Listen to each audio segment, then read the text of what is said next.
தெய்வீக நேரம் சேனல் அன்பர்களுக்கு என் அன்பான வணக்கம். ஆடி மாதம் அப்படின்னாலே அம்மன் வழிபாட்டுக்கு மிகவும் சிறப்பான மாதம்.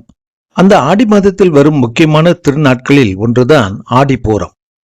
ஆடிப்பூரம் அப்படிங்கிறது ஆண்டாள் அவதரித்த திருநாளாக வைணவ மரபில் போற்றப்படுகிறது. அதே நேரத்தில் சக்தி வழிபாட்டிலும் ஆடிப்பூரம் மிகவும் சிறப்பான நாளாக கருதப்படுகிறது.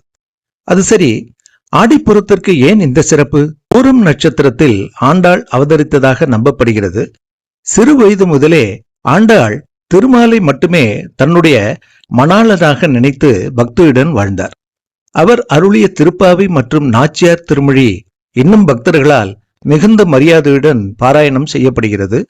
ஆடிப்பூரம் அன்று பல பெருமாள் கோயில்களில் ஆண்டாளுக்கு சிறப்பு அலங்காரம், திருமஞ்சனம் மற்றும் திருக்கல்யாண உற்சவம் நடைபெறும். சரி, அன்று என்ன செய்யலாம்? ஆடிப்பூரம் அன்று அதிகாலையில் எழுந்து குளித்துவிட்டு வீட்டம் சிட்டை செய்து பூஜை அறையில் விளக்கேற்றலாம். ஆண்டாள் படத்திற்கு அல்லது அம்மன் படத்திற்கு பூக்கள் வைத்து வழிபடலாம். முடிந்தால் திருப்பாவை பாசுரங்கள் அல்லது ஆண்டாள் பாடல்களை பாராயணம் செய்யலாம்.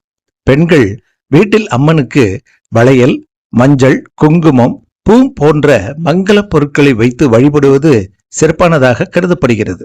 சுமங்கலி பெண்களுக்கு மஞ்சள், குங்குமம், வளையல் போன்ற மங்களம் நிறைந்த பொருட்களை வழங்கி ஆசீர்வாதம் பெறலாம். அன்றைய தினம் தங்களால் முடிந்த அளவு அன்னதானம் செய்வதும் ஏழை எளியவர்களுக்கு உதவி செய்வதும் மிகவும் நல்லது என்று சொல்லப்படுகிறது. ஆடிப்பூரம் தரும் நம்பிக்கையான பலன்கள். ஆண்டாளை மனதார வழிபட்டால் குடும்பத்தில் ஒற்றுமை, மன அமைதி, நல்ல வாழ்க்கை துணை, திருமண தடைகள் நீங்குதல் போன்ற நன்மைகள் கிடைக்கும் என்பது பக்தர்களின் அசைய முடியாத நம்பிக்கை.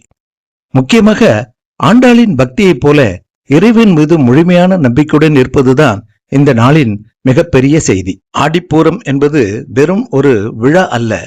இறைவனை உண்மையான அன்புடன் நினைத்தால் நம்முடைய பிரார்த்தனைகள் வீணாகாது என்ற நம்பிக்கையை நமக்கு கற்றுக் கொடுக்கும் புனித நாள். இந்த ஆடிப்பூரம் அன்று ஆண்டாளையும் அம்பிகையையும் மனதார நினைத்து வழிபடுவோம். ஆண்டாள் அருளும் அம்மன் அருளும் அனைவருக்கும் கிடைக்கட்டும். ஆண்டாள் திருவடிகளே சரணம். அம்மன் அருள் அனைவருக்கும் கிடைக்கட்டும். இந்த வீடியோவை லைக் பண்ணி ஷேர் பண்ணுங்க. மற்றும் ஒரு சிறந்த சந்தர்ப்பத்தில் உங்களை சந்திக்கிறேன். அதுவரை நன்றி கூறி விடைபெறுகிறேன். நன்றி, வணக்கம். அம்மன் அருள் அனைவருக்கும் கிடைக்கட்டும்.